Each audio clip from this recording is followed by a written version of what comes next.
So next, we're going to take a little bit of a detour to physics and forces, right, with the buoyancy and Archimedes principle.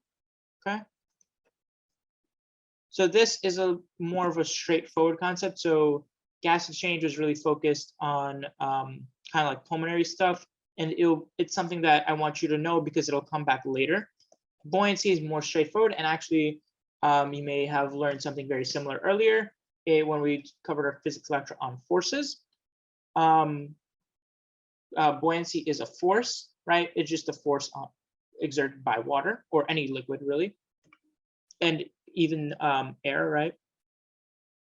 So going back to our physics lecture on forces, we know that gravity always acts downward on every object, but the reason we don't just fall down infinitely is because it's normally canceled out by the normal force, which is exerted by a floor or a table or any surface that the object rests on. Water, however, doesn't have a normal force as it's not a solid, yet objects don't just straight sink to the bottom, they still float in water, some objects at least. This is because water has another upward force called the buoyant force, right?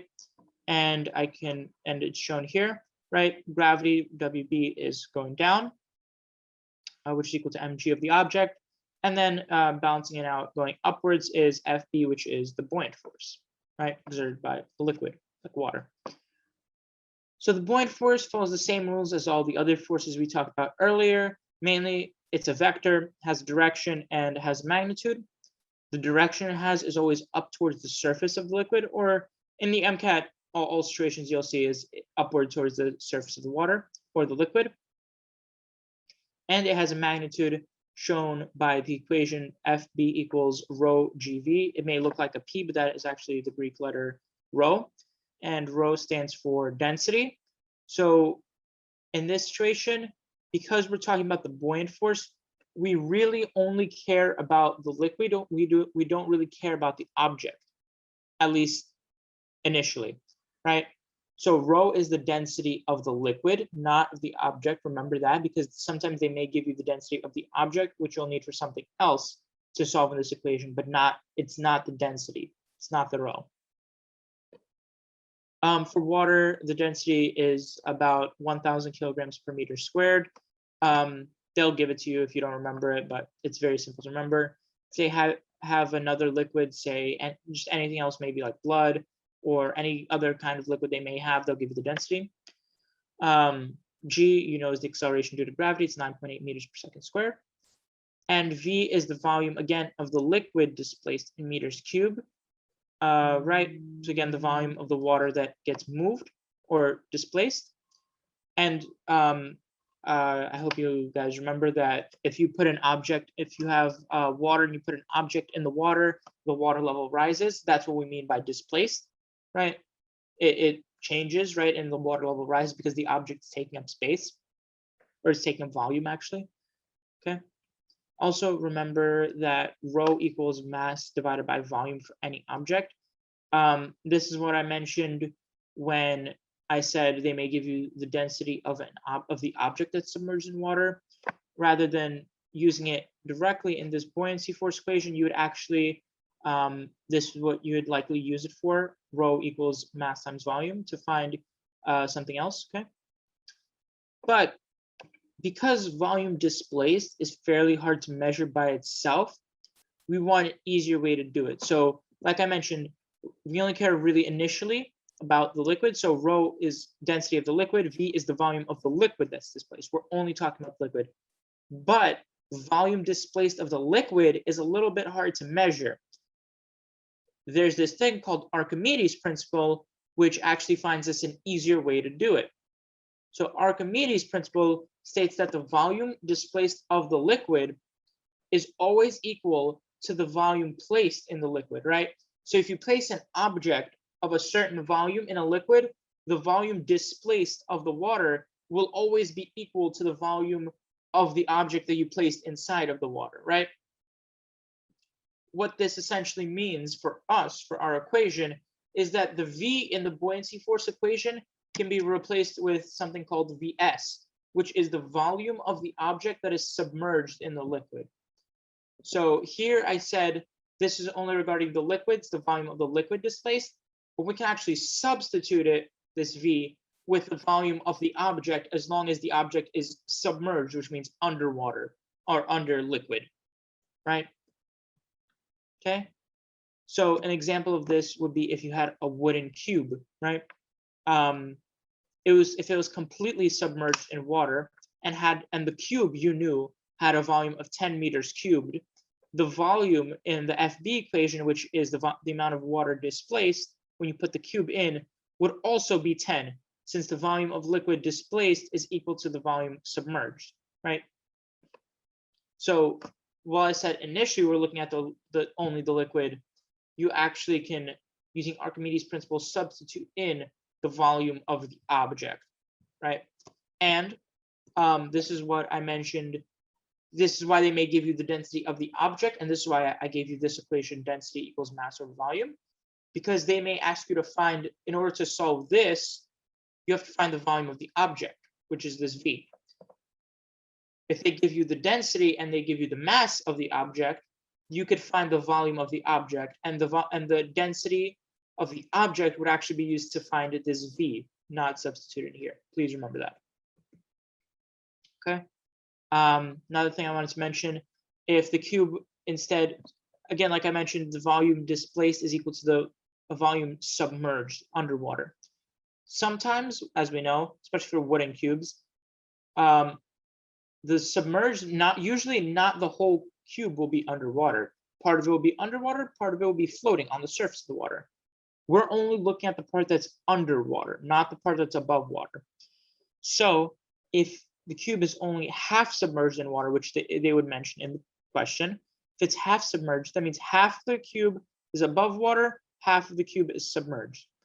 The volume of water displaced would only be half of the volume of the cube, or 5 meters cubed. This is because only 5 cubic meters of the cube are actually underwater. The other 5 cubic meters are above water, right? And so they're not displacing water, right? And yes, this is an example of Archimedes principle. And then we could use this Archimedes principle to then substitute in and find the buoyant force, right? We could substitute it into this main equation for buoyancy force, right? For this V. This is how we find this V. Because G, we already know what G is. G is 9.8, or you can round it off to 10. We already know what this is every single time, right? Density of the liquid, if it's water, it's 1,000, it's this. If, or otherwise they'll give it to you, or they may ask for it, right? If it's not water. But V is what we usually have to find. So this is a little bit more of a, I would guess, a little bit of a conceptual question with a little bit of actually using the equation as well.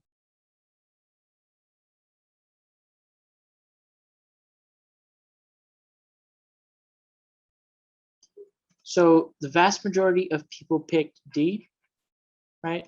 79%. However, the correct answer is actually A, right? And this involves a little bit of what we talked about before, the forces. So first thing you have to notice, this is a force problem. First step in any force problem, draw a diagram. So you had a box, gravity always pointing down, buoyancy force pointing up in water. Sorry. And it said it's suspended, right? So it would be like this, underwater, buoyancy force pointing up, gravity pointing down. Next, it mentioned it's stationary, right? It's stationary, that means F net, the net force, is 0, because if it's stationary, that means acceleration is 0. Using F equals ma, F net has to be 0 as well. So F net is 0. And so we know that mg, that means the downward force of gravity and the upward buoyant force are exactly equal. So mg equals the buoyancy force, which is equal to rho g and then v, right? So what they're saying is we'll apply a momentary downward force right? So we'll like maybe push it a little bit and then we'll stop, right? And what will happen, right? Well, if the object has the same density as water, right? And I mentioned volume, we're talking about the volume of water. So density of the object, I'll call it rho O of the object, is equal to mass over volume, right? So volume is equal to mass over rho. This and this cancel out, right? So all you're left with is essentially mg equals mg. So the forces are, this is like how you prove that the forces are equal, right? You didn't actually even need to do all that, right? If you know that in order to return to its initial position, the buoyancy force has to actually push it up, right? It has to become stronger than the gravitational force.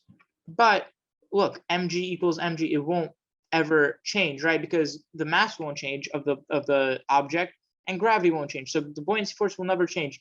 Doesn't matter how deep you push it in, really, the buoyancy force won't really change in this situation, right? So if you have an extra downward force, they're in perfect equilibrium right here, then you apply a slight downward force that causes it to go downward, because a force always means there will be an acceleration, right? You apply force, it starts accelerating for a little bit, and then eventually it'll continue to sink downwards because there's no upward force that's kind of correcting it, if that makes sense, right? It will stop accelerating because it'll stop accelerating, so it will go at a constant velocity because there will be no force afterwards exerted on it. Because if you give it a slight force, then eventually you stop giving it the force. So the force again will cancel out. So the F now will again be 0, meaning the acceleration will again be 0. But it will still continue moving downwards because it was set on that path. An object in motion will not stop until acted upon by another force. We know that there's no fluid friction, so it won't stop unless there's another force, right? And there's no upward force that's getting stronger. The only reason it might stop is if the buoyancy force somehow got stronger and ended up pushing it up. But we know that that won't happen. We mentioned A is correct, right? Because it will sink because you applied a force. It won't stop moving down because the reason it won't sink before returning to its initial position, an object in motion will continue to stay in motion, Newton's first law, right? This can't be right. The object will quickly stop sinking. Again, there's no force upwards acting to stop it, essentially. The object's downward velocity will increase over time, so it'll begin accelerating downward.